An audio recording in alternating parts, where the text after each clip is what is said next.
When was the last time you celebrated Election Day with a slice of cake? I'm guessing probably never. These days, Election Day usually means campaign ads, news coverage, and maybe a trip to the polling place before heading home from work.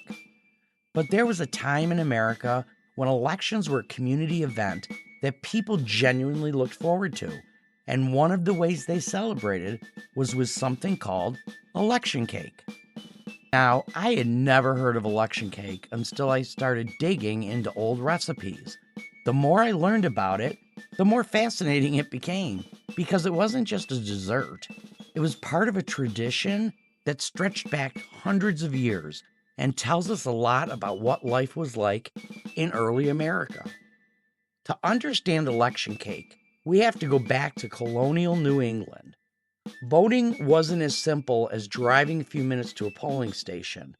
Many people lived miles from town and had to travel by horseback, wagon, or on foot just to cast their ballot.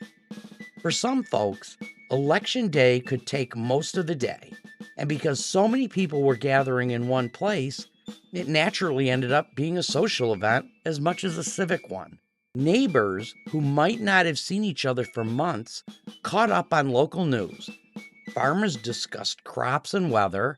Families visited with friends. Children played while adults talked politics. In many towns, Election Day had almost the feel of a fair or a community festival.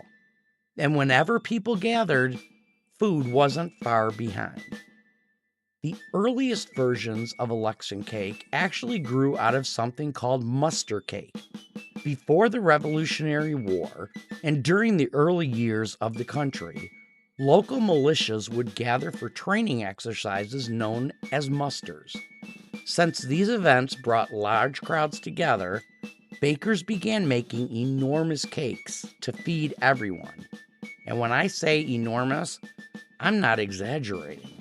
Some of the original recipes called for dozens of eggs, pounds of flour, and enough ingredients to make several modern cakes. These weren't cakes meant for a single family. These were cakes designed to feed entire communities. Over time, as elections became major public gatherings, the tradition followed. The cakes became associated with Election Day itself, and eventually people simply began calling them election cakes. What I find interesting is that these cakes weren't everyday treats. The ingredients alone tell you that. Many recipes included molasses, spices, raisins, and currants, and sometimes even a splash of brandy. Those were ingredients people saved for special occasions. This was celebration food, and it was the sort of cake you made when something important was happening.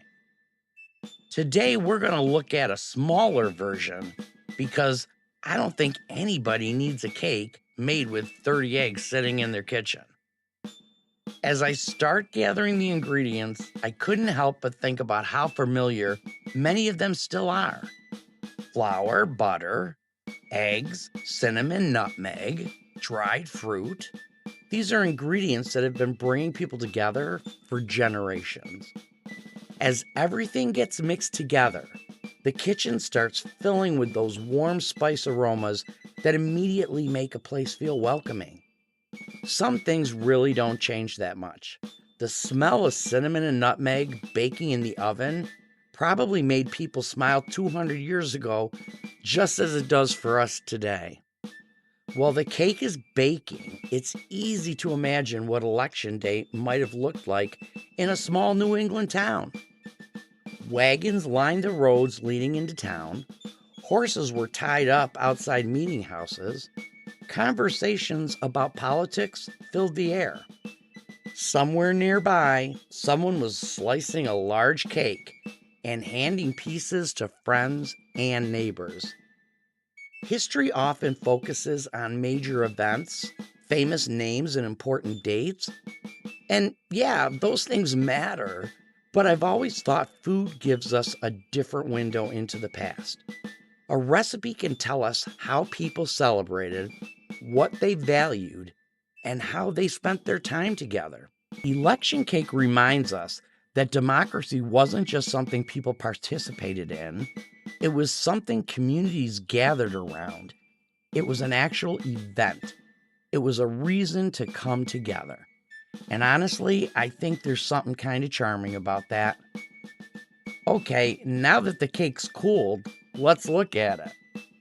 The rich color comes from the molasses, while the spices and fruit give it a flavor that's somewhere between a spice cake and a fruit cake, though much lighter than the dense fruit cakes many people think of today. It's hearty, flavorful, and exactly the sort of cake you'd want to share with a crowd. The surprising thing is that a tradition once so common has almost completely disappeared. Most Americans have never heard of election cake, let alone tasted it. Yet for generations, it was part of the fabric of community life. That's one of the reasons I love exploring historic recipes. Every now and then, you stumble across something that has nearly vanished from memory, and suddenly a small piece of the past comes back to life. Not too bad for a simple cake. Thank you for joining me in the Heritage Kitchen. If you enjoy historic recipes, forgotten traditions, and the stories behind America's culinary past, I'd love to have you subscribe. Until next time, keep the oven warm and the stories alive.